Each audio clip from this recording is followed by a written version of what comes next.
For more information, please visit our website www.scienceworld.in.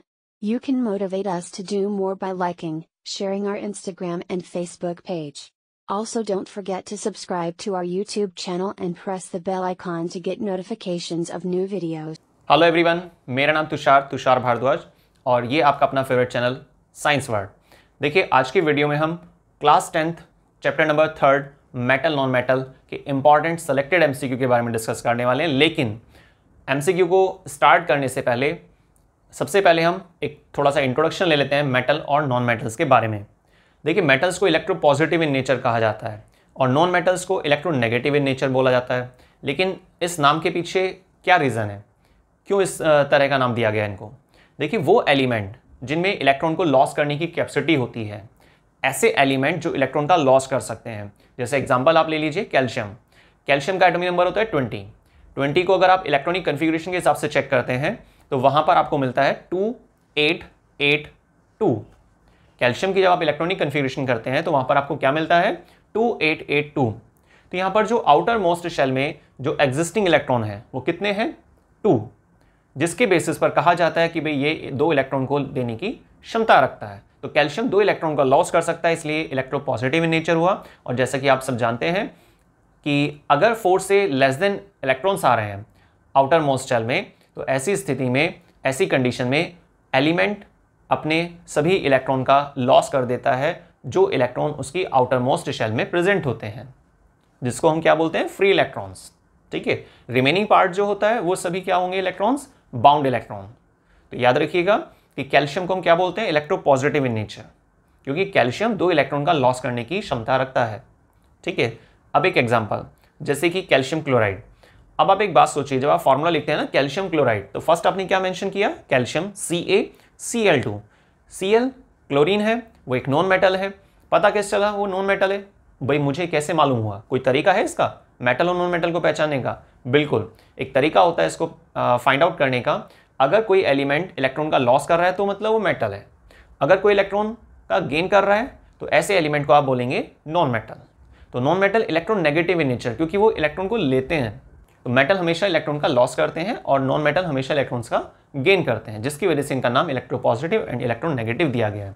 चलिए वापस अपने एग्जाम्पल पर आते हैं। तो बात चल रही थी CaCl2 की, कैल्शियम क्लोराइड की। तो कैल्शियम के पास 2 इलेक्ट्रॉन्स हैं, तो कैल्शियम की वैलेंसी कितनी होगी? 2।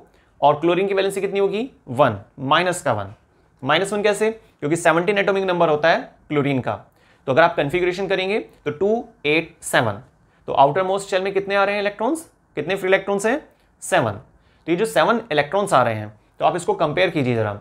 4 से ग्रेटर है ना, और अगर आउटर मोस्ट एग्जिस्टिंग इलेक्ट्रॉन्स का नंबर आप देखते हैं 4 से ग्रेटर है, तो ऐसी कंडीशन में क्या करना होता है? 8 में से माइनस करके देखना होता है। ठीक है, अगर वैलेंस इलेक्ट्रॉन का नंबरिंग मोर देन 4 जाता है किसी भी एलिमेंट की कन्फिगरेशन करने के दौरान, अगर आपने ऐसा देखा, तो 4 से अगर ग्रेटर है तो ऐसी कंडीशन में आपको जितना भी नंबर था, जैसे यहाँ पर अभी क्लोरीन के केस में 7 आ रहा है, तो उसको आपको 8 में से रिड्यूस करके देखना होगा। तो कितना आंसर आता है? 1। तो इसीलिए क्लोरीन को नीड है 1 इलेक्ट्रॉन की। ठीक है, और आपको मालूम है कि जब कंपाउंड बनाया जाता है तो फर्स्ट की वैलेंसी सेकंड के नीचे और सेकंड की वैलेंसी फर्स्ट के नीचे क्रॉस पैटर्न होता है। तो CaCl2 इस तरीके से कंपाउंड बन जाता है। तो आपको मेटल और नॉन मेटल के बारे में थोड़ा इंट्रोडक्शन मिल चुका होगा। बाकी आप इसकी डिटेल्ड मटेरियल को हमारी वेबसाइट से देख सकते हैं www.thescienceworld.in। तो चलिए क्वेश्चन की लिस्ट स्टार्ट करते हैं। कौन से इंपॉर्टेंट MCQ हो सकते हैं मेटल नॉन मेटल में चैप्टर नंबर 3 से। First question, metal used for making the analytical weights. Weight को बनाने के लिए कौन से मेटल का इस्तेमाल किया जाता है? A titanium, B tantalum. शायद अपने क्योंकि रेयर सुनने में आता है ये, तो याद रखिएगा titanium A option, B tantalum, C chlorine, D potassium.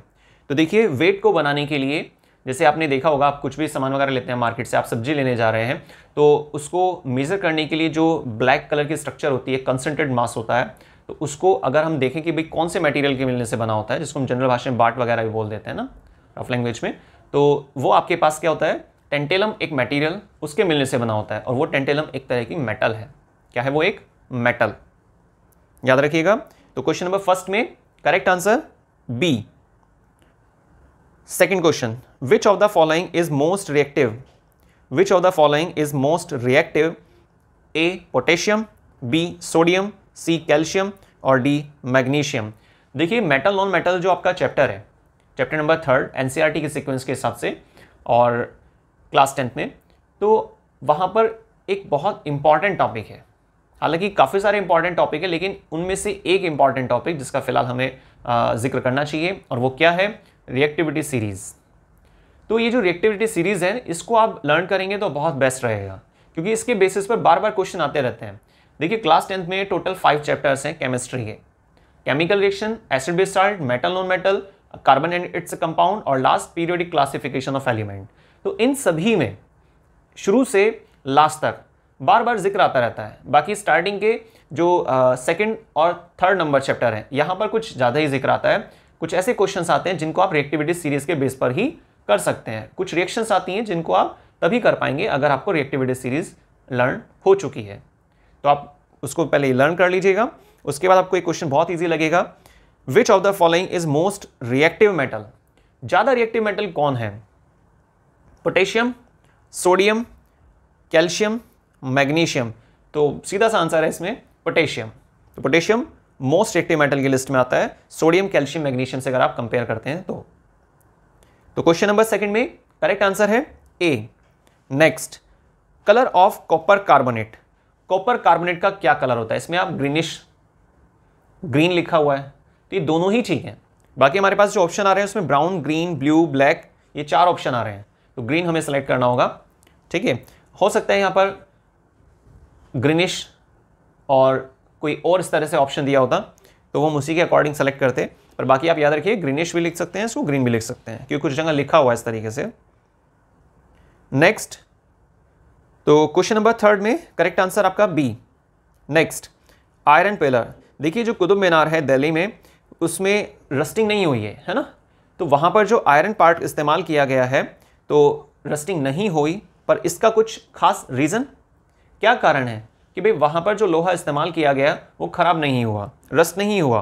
अब इसमें देखिए पूछा क्या जा रहा है आपसे, iron pillar near the Qutub Minar in Delhi has not got rusted till now due to coating of. किस चीज़ के कोटिंग की वजह से मटेरियल वो अब तक रस्ट नहीं हो पाया? क्योंकि देखिए लोहा जो होता है ना, हवा और पानी के कांटेक्ट में आने के बाद ख़राब होना स्टार्ट हो ही जाता है, लेकिन उसका ख़राब ना होना, क्या कारण है इसके पीछे? A option Fe2O3, B FeO, C FeCO3, D Fe3O4। देखिए करेक्ट आंसर यहाँ पर है Fe3O4। याद रखिएगा Fe3O4 का कोट होने की वजह से वहाँ पर जो मटेरियल यूज़ किया गया है, जो आयरन कंटेंट इस्तेमाल किया गया है, वो कोरोड नहीं हुआ है अब तक। काफ़ी लंबा समय हो चुका है और फिर भी वहाँ पर मटेरियल जो है वो एज सच बना हुआ है। अदरवाइज़ लोहा आपने देखा ही है बहुत जल्दी ख़राब हो जाता है, और हवा पानी का जो कनेक्शन होता है उसके बेसिस पर। नेक्स्ट, तो क्वेश्चन नंबर 4 तो आपको क्लियर हो गया, डी करेक्ट आंसर है इसमें। Number 5, lightest liquid metal is mercury, gallium, francium, caesium. तो देखिए यहाँ पर एग्जैक्ट आंसर है ए मरकरी। सुना भी है आप सबने कि मरकरी जो होता है एक लिक्विड होता है, मेटल है, हालांकि मेटल सॉलिड होते हैं रूम टेम्परेचर पर लेकिन ये एक्सेप्शन में आता है। ठीक है, मेटल्स के कुछ एक्सेप्शंस भी होते हैं, जैसे मेटल्स हार्ड होते हैं, उनको आसानी से तोड़ना या काटना पॉसिबल नहीं होता, लेकिन सोडियम जो होता है बहुत ज़्यादा सॉफ्ट होता है, सोडियम और पोटेशियम। तो कुछ एक्सेप्शंस होती हैं मेटल्स में, और तो याद रखिएगा यहाँ पर lightest liquid metal is mercury. A correct answer है 5th क्वेश्चन के लिए। Next question number 6, most abundant element in the universe. सबसे ज़्यादा मात्रा में पाए जाने वाला जो एलिमेंट है, अबंडेंट मतलब होता है अत्यधिक मात्रा में, लार्ज स्केल पर जो चीज़ पाई जा रही है, तो ऐसा एलिमेंट जो हमारे यूनिवर्स में अबंडेंटली प्रेजेंट है, और वो कौन सा है? 4 ऑप्शन दिए गए हैं, हाइड्रोजन, हीलियम, कार्बन और ऑक्सीजन। देखिए वैसे तो कार्बन भी अच्छी खासी क्वांटिटी में पाया जाता है और मैक्सिमम चीज़ों में कार्बन होता भी है, इसीलिए आपके पास एक चैप्टर भी है कार्बन एंड इट्स कंपाउंड। हमारे स्किन में कार्बन होता है, हमारे हेयर में कार्बन होता है, कार्बन डाइऑक्साइड में कार्बन है, ग्लूकोज के फॉर्मूले में भी कार्बन है, बहुत चीज़ों में कार्बन है। लेकिन यहाँ पर बात आ रही है कि मोस्ट अबंडेंट, क्योंकि यहाँ पर हाइड्रोजन भी आ गया है, तो हाइड्रोजन इसका एग्जैक्ट आंसर है। करेक्ट आंसर क्वेश्चन नंबर 6 के लिए ए हाइड्रोजन मोस्ट अबंडेंट। लेकिन अगर ये नहीं होता और इसमें ऑप्शन होते हीलियम, कार्बन, ऑक्सीजन और आपका ये नन ऑफ दीज कुछ ऐसा, तो फिर हम कार्बन ले सकते थे। Next question, most abundant element in the earth crust, earth के क्रस्ट वाले पार्ट में सबसे ज़्यादा पाया जाने वाला कौन सा एलिमेंट है? Silicon, oxygen, iron, aluminium. तो आंसर है ऑक्सीजन। ठीक है, याद रखिएगा, इसमें कंफ्यूज नहीं होना है आपको। देखिए जो क्वेश्चन नंबर 7 है वहाँ पे मोस्ट अबंडेंट एलिमेंट अर्थ के क्रस्ट वाले पार्ट के लिए पूछा जा रहा है, और जो क्वेश्चन नंबर हमारे पास 6 था, most abundant element in the universe, पूरे यूनिवर्स में सबसे ज़्यादा जो पाया जा रहा है। क्योंकि कई बार क्या होता है ना कि कुछ एलिमेंट ऐसे हैं जो क्रस्ट में ज़्यादा मिल रहे हैं, कुछ ऐसे हैं जो कंपाउंड स्टेट में आपको या गैसेस फॉर्म में मिल रहे हैं, सराउंडिंग एनवायरमेंट मिल रहे हैं, तो अलग अलग कंडीशन होती है। तो यूनिवर्स के हिसाब से अगर कहा जाता है मोस्ट अबंडेंट, तो आप किसको लेंगे? हाइड्रोजन को। और अगर अर्थ के क्रस्ट वाले पार्ट की बात चल रही है तो वहाँ पर ऑक्सीजन को। ठीक है, तो क्वेश्चन नंबर 7 में correct answer B, oxygen. Next question number 8, most abundant metal in a earth crust. क्योंकि देखिए क्वेश्चन नंबर जो 7 था वहाँ पे मोस्ट अबंडेंट एलिमेंट कहा गया था, लेकिन यहाँ पे मोस्ट अबंडेंट मेटल कहा गया है। और जब मोस्ट अबंडेंट मेटल की बात आती है हमारे पृथ्वी के ऊपरी भाग में, क्रस्ट वाले हिस्से में, क्योंकि अर्थ के 3 जोन बने होते हैं। कोर सेंट्रल पार्ट होता है, उससे जस्ट ऊपर मेंटल, और उससे ऊपर क्रस्ट, जिसमें डिफरेंट टाइप की सॉइल का जिक्र किया जाता है। ठीक है, तो क्वेश्चन नंबर 8 में most abundant metal in earth crust is iron, aluminium, zinc या कॉपर। तो करेक्ट आंसर इसका है एल्यूमिनियम। एल्यूमिनियम का एटॉमिक नंबर कितना होता है? 13। वैलेंसी कितनी होती है? +3। देखिए वैलेंसी निकालना बहुत ज़रूरी है ना, आप इसकी ज़रूर प्रैक्टिस कीजिएगा, पूरी केमिस्ट्री में काम आता है ये टॉपिक। तो next question, question number 9, electrolytic refining of copper, the electrolyte used is. देखिए क्वेश्चन में आगे बढ़ने से पहले, ऑप्शंस तक पहुंचने से पहले, हमें सबसे पहले तो ये मालूम होना चाहिए इलेक्ट्रोलाइटिक रिफाइनिंग क्या है। देखिए रिफाइनिंग का एक सिंपल मीनिंग होता है शुद्धिकरण। आप प्योरिटी की तरफ जाना चाहते हैं। ठीक है, अलग अलग तरीके से रिफाइनिंग होती है, लेकिन यहां पर जो नाम लिया गया है वो है इलेक्ट्रोलाइटिक रिफाइनिंग। मींस इलेक्ट्रिसिटी की हेल्प से आप प्योरिफिकेशन करना चाहते हैं, तो उसके लिए एक वर्ड यहां पर डाला गया है इलेक्ट्रोलाइटिक रिफाइनिंग। इलेक्ट्रिसिटी की हेल्प से आप रिफाइनिंग करना चाहते हैं, तो उसमें जनरल क्या होता है, एक जो जनरल प्रोसेसर है। वैसे तो मेटल एक्सट्रैक्शन पर हमारी डिटेल वीडियो आ चुकी है, अगर आप वहां से देखेंगे तो आपको कोई चांस नहीं है कि डाउट रहे, फुल क्लियर हो जाएगा। ठीक है, बहुत आसानी से। बाकी थोड़ा सा इंट्रोडक्शन ले लेते हैं। इलेक्ट्रोलाइटिक रिफाइनिंग में एक बीकर लिया जाता है, उसमें आपने एग्जांपल के तौर पे कॉपर सल्फेट सॉल्यूशन डाल दिया, कोई भी एक आयनिक सॉल्वेंट डालना होता है। इलेक्ट्रोड्स प्लेस करते हैं, इलेक्ट्रोड्स को कनेक्ट कर देते हैं बैटरी से। ठीक है, अब एनोड कैथोड तो आपको मालूम है ही। ठीक है, एनोड मतलब पॉजिटिव, कैथोड मतलब नेगेटिव। वैसे तो नेचर मटेरियल तो सेम ही होता है, लेकिन चक्कर क्या है ना कि आप बैटरी के कौन से टर्मिनल से कौन सी इलेक्ट्रोड को कनेक्ट कर रहे हैं, उस पर डिपेंड करता है एनोड और कैथोड का प्लस और माइनस साइन जो हम वहाँ पर डालते हैं। ठीक है, तो जब आप करंट पास करते हैं तो एनोड तक करंट आता है और एनोड से फिर कैथोड तक जाता है। लेकिन कैसे जाता है? आयनिक सॉल्वेंट के जरिए। ये जो आयनिक सॉल्यूशन आपने लिया था उसके जरिए जाता है। ठीक है, अब आपने करना क्या होता है कि एनोड एज अ इम्प्योर और cathode as a pure electrode ये यूज़ करनी होती है। तो इस तरीके से आप मेटल एक्सट्रैक्शन में बहुत ज़्यादा यूज़ होता है इलेक्ट्रोलाइटिक रिफाइनिंग का, इसीलिए यहाँ पर एक नाम डाला गया था electrolytic refining of copper. Copper के रेस्पेक्ट में पूछ रहा है। द इलेक्ट्रोलाइट यूज्ड इज क्या होने चाहिए? Copper oxide, copper hydroxide, acidified copper sulphate. देखिए यहाँ पर एग्जैक्ट आंसर है एसिडिफाइड कॉपर सल्फेट, मतलब आपको आयनिक पार्ट पर फोकस करना होता है। ठीक है, और जो सल्फेट है जिसके साथ कॉपर यहाँ पर बॉन्ड बनाए हुए हैं, सी ऑप्शन में है ना, तो डी ऑप्शन आपका है कॉपर सल्फेट। तो यहाँ पर जो 4 ऑप्शन बन रहे हैं हमारे पास, उसमें बेस्ट आंसर है एसिडिफाइड कॉपर सल्फेट।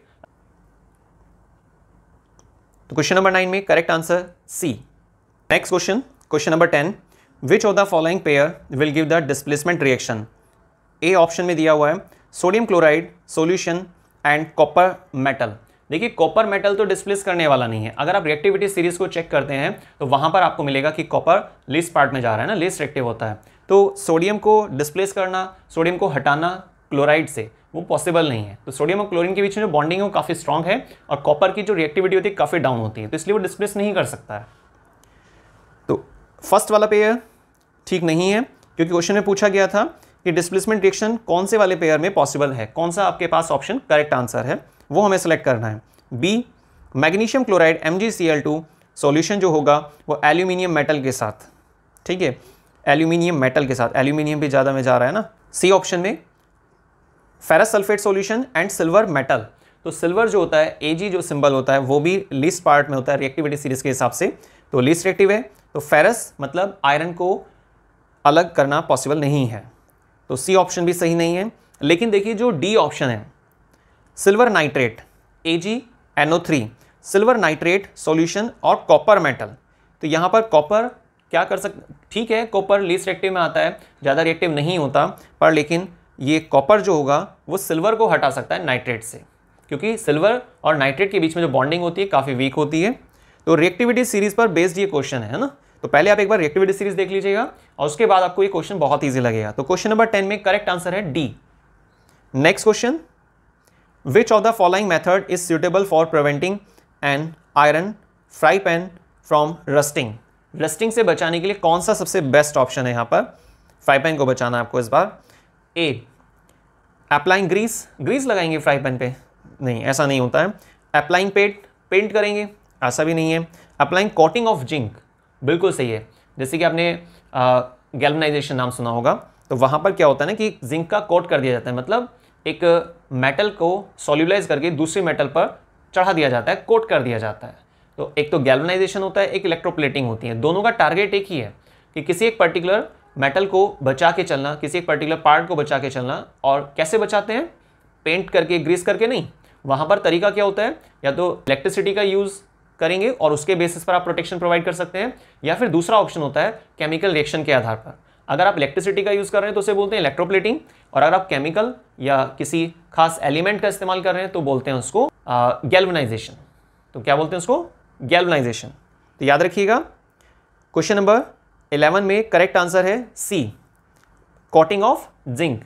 जिंक की कोटिंग के जरिए आप बचा सकते हैं अपने फ्राई पैन को जो आयरन का बना हुआ था, ठीक है, रस्टिंग से। Question number 12, an element react with the oxygen to give a compound with high melting point. एक ऐसा एलिमेंट जो रिएक्ट करता है ऑक्सीजन के साथ और क्या प्रोड्यूस करता है, कंपाउंड को रिएक्शन करने के बाद जिसका हाई मेल्टिंग पॉइंट होता है। This compound is also soluble in water. The element is likely to be, ऐसा एलिमेंट कौन होना चाहिए, कार्बन, सिलिकॉन या आयरन। देखिए कार्बन सिलिकॉन तो आपको पता ही है, ये तो पॉसिबल नहीं है, ये नॉन मेटल वाले पार्ट में जा रहे हैं। लेकिन जो आयरन है और कैल्शियम, इसमें से हमें सेलेक्ट करना है। तो यहाँ पर बेस्ट आंसर आपके पास है कैल्शियम। कैल्शियम ही एक वो एलिमेंट होता है, क्योंकि देखिए स्टार्टिंग की लाइन में क्या लिखा है, ऑक्सीजन से रिएक्शन करानी है। तो चेक करते हैं एक बार, कैल्शियम की आपने ऑक्सीजन से रिएक्शन कराई तो क्या बनता है, कैल्शियम ऑक्साइड बन गया, ठीक है। और ये जो कंपाउंड बनकर आ रहा है इसका अपना एक अच्छा खासा मेल्टिंग पॉइंट होता है, एक हाई होता है, हाईएस्ट तो नहीं कह सकते पर हाँ काफ़ी हाई मेल्टिंग पॉइंट होता है, ठीक है। और ये जो कंपाउंड है सोल्यूबल होता है वाटर के अंदर, बात भी ठीक है। जब आप CaO कैल्शियम ऑक्साइड को वाटर में सोल्यूबलाइज करते हैं, वाटर को ऐड करते हैं कैल्शियम ऑक्साइड के साथ, तो क्या बनता है, लाइम वाटर बन जाता है। तो CaOH का whole two as lime water calcium hydroxide बन जाता है। तो सारी रिएक्शन फिट बैठ रही है ना, ठीक है। तो क्वेश्चन नंबर 12 में करेक्ट आंसर है A, calcium. Next question, question number 13, food cans are coated with a tin and not with the zinc. जो फूड कैंस आती हैं उसमें टिन का कोट होता है, ना कि जिंक का। इसका क्या कारण, देखिए रिएक्टिविटी सीरीज के बेस पर तो पॉसिबल नहीं है ना, क्योंकि ऐसा नहीं कह सकते हम कि ये ज़्यादा रिएक्टिव होता है वो कम रिएक्टिव होता है। और जैसे हमने ये लाइन सोची तो तुरंत हमारे पास सी और डी ऑप्शन तो यहाँ से हट गए, वो तो पॉसिबल नहीं है। लेकिन ए और बी, देखिए इसमें क्या कह रहा है ये, ए ऑप्शन में जिंक ज़्यादा कॉस्टली होता है, बात ठीक है टिन से, और इसलिए हम जिंक का इस्तेमाल ना करके टिन का इस्तेमाल करते हैं, बात ये ही आंसर है वैसे इसका। पर एक बार बी ऑप्शन और देख लेते हैं, zinc has a higher melting point, नहीं ऐसा भी नहीं है। तो ठीक है, क्वेश्चन नंबर 13 में करेक्ट आंसर है A. Next question number 14, which of the following property is generally not show by the metal. Electrical conduction ये दिखाई जाती है, सोनोरस साउंड वाला केस आपको पता है ना, हिट करने पर साउंड आता है, मेटल को हिट करने पर साउंड आता है। वैसे तो आप किसी भी चीज़ को हिट करते हैं तो साउंड ही आएगा ना, पर फिर भी तो ये भी रिप्रेजेंट की जाती है इलेक्ट्रिकल कंडक्शन, ये भी ठीक है। डक्टिलिटी भी सही है। लेकिन देखिए अब यहाँ पर एक अलग से नाम लिखा हुआ है डलनेस, है ना। तो विच of the following property not show by the metals. तो डलनेस वाला तो कोई प्रॉपर्टी का केस बनता ही नहीं है मेटल्स में, है ना। मेटल्स की तो बल्कि अपनी एक चमक होती है, अच्छी खासी शाइन करते हैं। तो इसलिए जो यहाँ पर ऑप्शन हमें सेलेक्ट करना होगा क्वेश्चन नंबर 14 में वो है सी, क्योंकि इलेक्ट्रिकल कंडक्शन ये भी प्रॉपर्टी रिप्रेजेंट करते हैं मेटल्स, सोनोरस होते ही हैं, और डक्टिलिटी कि आप मेटल्स को कन्वर्ट कर सकते हैं फाइन वायर में। जैसे कि एक एग्जांपल भी होता है कि 1 ग्राम सोने का आप इस्तेमाल करते हैं, गोल्ड का इस्तेमाल करते हैं, तो 2 किलोमीटर लंबी वायर बना सकते हैं 1 ग्राम गोल्ड से। ठीक है, सिंगल ग्राम 2 किलोमीटर लंबी वायर में कन्वर्ट किया जा सकता है। ठीक है, तो डक्टिलिटी वगैरह ये सब चीज़ें ठीक है, पर डलनेस इसमें कोई प्रॉपर्टी नहीं होती है मेटल्स में। तो क्वेश्चन नंबर 14 में correct answer C. Next question number 15, ability of metal to be drawn into the thin wire. वही डक्टिलिटी वाला क्वेश्चन फिर से आ गया, लेकिन थोड़ा घुमाकर आ गया ना। Ability of metal to be drawn in a thin wire is known as a malleability. देखिए मैलेबिलिटी तो शीट वाले के केस को लिया जाता है कि जब आप मेटल्स को पीट कर एक पतली चादर बना रहे हैं, एक शीट के रूप में कन्वर्ट कर रहे हैं। जैसे कि आपने देखा होगा स्वीट्स वगैरह पर जो सिल्वर चांदी की एक परत लगी होती है, बोलते हैं चांदी का वर्क वगैरह, ऐसा कहते हैं ना, देखा होगा आपने, यूज़ भी किया होगा। तो ये जो होता है सिल्वर होता है, बहुत फाइन। ऐसे ही आपने एल्यूमिनियम फॉइल पेपर यूज़ किया होगा, फूड्स वगैरह को एक तरह से प्रिजर्व करने के लिए हम इस्तेमाल करते हैं ना, प्रिवेंशन ऑफ रेंसिडिटी वाले टॉपिक में आता भी है इसका जिक्र। तो लेकिन आपके पास जो टॉपिक है वो क्या, डक्टिलिटी का। तो मैलेबिलिटी तो शीट वाले केस के लिए बात आती है, यहाँ पे वायर वाली बात पूछ रहा है वो आपसे कि कौन सी ऐसी प्रॉपर्टी होती है मेटल की जिसमें हम मेटल को पीट कर एक तार के रूप में कन्वर्ट कर सकते हैं ना। सोनोरस साउंड से रिलेटेड होता है। Conductivity electrical conduction means current passage के लिए जिक्र आता है इसका। तो सही आंसर यहां पर है ए, क्वेश्चन नंबर 15 में ductility. Which one of the following metal do not react with the cold as well as hot water. ठंडे पानी से और गर्म पानी से कौन सी ऐसी मेटल है जो रिएक्शन नहीं करती है। आप समझ चुके हैं, फिक्स होती हैं चीजें। सोडियम नहीं, कैल्शियम, मैग्नीशियम ये भी नहीं। Last option D correct answer है आयरन। तो आयरन वो मेटल है जो ठंडे पानी या गर्म पानी से रिएक्शन नहीं करता है। स्टीम का केस नहीं बोला है मैंने, है ना, ध्यान रखिएगा, कंफ्यूज नहीं होना। तो क्वेश्चन नंबर 16 में correct answer D. Next question number 17, which one of the following property is not generally exhibited by the ionic compound. Ionic compound क्या होते हैं, उन कंपाउंड को कहा जाता है जिनको बनाने के लिए मेटल नॉन मेटल से रिएक्शन करते हैं। तो मेटल नॉन मेटल के मिलने से आयनिक कंपाउंड बनते हैं, ये बात याद रखिएगा आप हमेशा। और उनके बीच में जो बॉन्ड होते हैं इसको बोलते हैं आयनिक बॉन्ड, जो काफ़ी स्ट्रांग होता है। ठीक है, अगर आप दूसरे किसी बॉन्ड से तुलना करते हैं जैसे कोवेलेंट बॉन्ड वगैरह से, आयनिक कंपाउंड को डिसॉल्व करने के लिए आयनिक सॉल्वेंट की नीड होती है। खैर ये सब आप समझ गए हैं। वैसे अगर आपको डिटेल में चाहिए तो इस पर हमारी वीडियो पहले आ चुकी है, और तो आप उसको देख सकते हैं आयनिक कंपाउंड कोवेलेंट कंपाउंड को लेकर। तो क्वेश्चन नंबर 17 में बोल रहा है कि कौन सी प्रॉपर्टी रिप्रेजेंट नहीं करते हैं। तो ionic not exhibited by the ionic compound, ठीक है। सॉल्युबिलिटी ऑफ वाटर, ये तो ठीक है। और high melting point, boiling point, ये भी बात सही है। Electrical conductivity in the molten state, molten मतलब एक पिघली हुई अवस्था है ना, मोल्टन स्टेट, सोल्यूबलाइज कंडीशन। लेकिन जो बी पॉइंट है, इलेक्ट्रिकल कंडक्टिविटी ना सॉलिड स्टेट, ये पॉसिबल नहीं है। सॉलिड स्टेट कह रहा है ना, लिक्विड नहीं कह रहा है, ठीक है। तो क्वेश्चन नंबर 17 में बी करेक्ट आंसर है आपका, इलेक्ट्रिकल कंडक्टिविटी ना सॉलिड स्टेट, ये पॉसिबल नहीं है। क्वेश्चन नंबर 18, क्वेश्चन नंबर 18 में विच of the following metal exist in their native state in a nature. Copper, gold, zinc और सिल्वर। अच्छा, तो यहां पे क्वेश्चन पूछ रहा है आपसे कि कौन सा मेटल है, वो हमें सेलेक्ट करना होगा। हो सकता है एक से ज़्यादा ऑप्शन भी हो यहाँ पे, और जो नेटिव स्टेट में मिलता है नेचर में। तो कॉपर है, गोल्ड है, जिंक है, सिल्वर है, कौन है। अब इसके लिए इन्होंने देखो नीचे ऑप्शन दिए हुए हैं, बोथ ए एंड बी, मतलब आपका बी तो ठीक लग रहा है, गोल्ड है ना। कॉपर और गोल्ड क्या दोनों हैं ये जो नेटिव स्टेट में पाए जाते हैं, एग्जिस्ट करते हैं। अच्छा, तो फिर इसमें सेकेंड ऑप्शन में दिया हुआ है आपको बोथ बी एंड सी। देखिए बी तो ठीक है, गोल्ड तो होता ही है ना, ऐसा सच मिल जाता है। अब आपका सी, जिंक की गड़बड़ है इसमें, कॉपर भी ठीक नहीं है। तो फिर आपका इसमें अच्छा सी ऑप्शन देख लेते हैं एक बार, B and D, silver. Silver भी, हाँ सिल्वर आ सकता है, ठीक है ना। सी और डी कह रहा है, नहीं सी, क्योंकि बी तो आना ही आना है ना। तो देखिए बी किस किस में आ रहा है, 3 ऑप्शन में आ रहा है, स्टार्टिंग वाले में, मिडिल और फिर नेक्स्ट में। तो ठीक है, क्वेश्चन नंबर 18 में बोथ बी एंड डी, ये आपको सेलेक्ट करना होगा, है ना। सिल्वर और जिसमें गोल्ड को सिलेक्ट किया जा रहा है। तो गोल्ड और सिल्वर ये दो ऐसे मेटल्स होते हैं जो एग्जिस्ट करते हैं इन देयर नेटिव स्टेट और नेचर में, ठीक है। Next question number 19, metals are refined by use of a different method. Which of the following methods, which of the following metals are refined by the electrolytic refining. अच्छा, electrolytic refining के base पे किन metals का यहाँ पर case handle किया जाता है ना, किन मेटल्स को एक्सट्रैक्ट करने में हम इलेक्ट्रोलाइटिक प्रोसेस का इस्तेमाल करते हैं, इलेक्ट्रोलाइटिक रिफाइनिंग का इस्तेमाल करते हैं। या आप इलेक्ट्रोलाइसिस भी कह सकते हैं, उससे कोई दिक्कत नहीं है ना। मेटल कौन से हैं? गोल्ड और कॉपर, सोडियम, पोटेशियम। अच्छा, सोडियम पोटेशियम भी आ रहा है इसमें, है ना। तो गोल्ड हो जाएगा एक तो इसमें, कॉपर, हाँ कॉपर ठीक है, सोडियम वाला तो पॉसिबल नहीं है ना। और आपका इसमें पोटेशियम आ सकता है, नहीं पोटेशियम भी नहीं आ पाएगा, ठीक है। तो क्वेश्चन नंबर 19 में करेक्ट आंसर है बोथ ए एंड बी, जो स्टार्टिंग में आपको ऑप्शन दिया हुआ है। तो गोल्ड और कॉपर ये ऐसे मेटल्स हैं जिनका हम रिफाइनिंग में इस्तेमाल कर रहे हैं, लेकिन किस तरीके से, अलग अलग तरीके से रिफाइनिंग होती है। तो यहाँ पर इलेक्ट्रिसिटी का इस्तेमाल कर सकते हैं इन दो एलिमेंट्स की रिफाइनिंग में, है ना, इलेक्ट्रोलाइटिक रिफाइनिंग, ठीक है।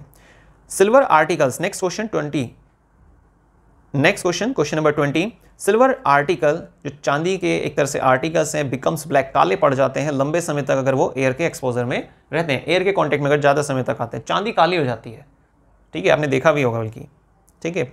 तो अब exposure to air, this is due to the formation of, किसकी वजह से, क्या सिल्वर नाइट्रेट बन जाता है, सिल्वर ऑक्साइड बन जाता है, सिल्वर सल्फाइड बन जाता है, नन ऑफ दीज। ये तो आप समझ गए हैं, चैप्टर अगर आपने क्लियर किया हुआ है ना तो बहुत आसानी से बिल्कुल तुरंत आंसर आ जाएगा, क्वेश्चन पूरा भी नहीं हुआ आंसर आ जाएगा, सिल्वर सल्फाइड, ठीक है।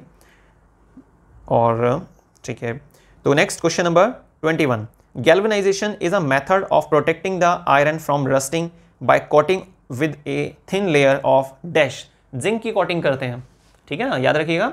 ये एक तरह से जैसे मैंने अभी थोड़ी देर पहले भी डिस्कस किया था कि किसी मेटल को बचाने के लिए आप क्या करते हैं, दूसरी मेटल का कोट कर देते हैं, है ना, पर हमें ऐसी मेटल सेलेक्ट करनी होती है जो आसानी से खराब ना हो, तो वहाँ पर जो है जिंक ज़्यादातर यूज़ किया जाता है।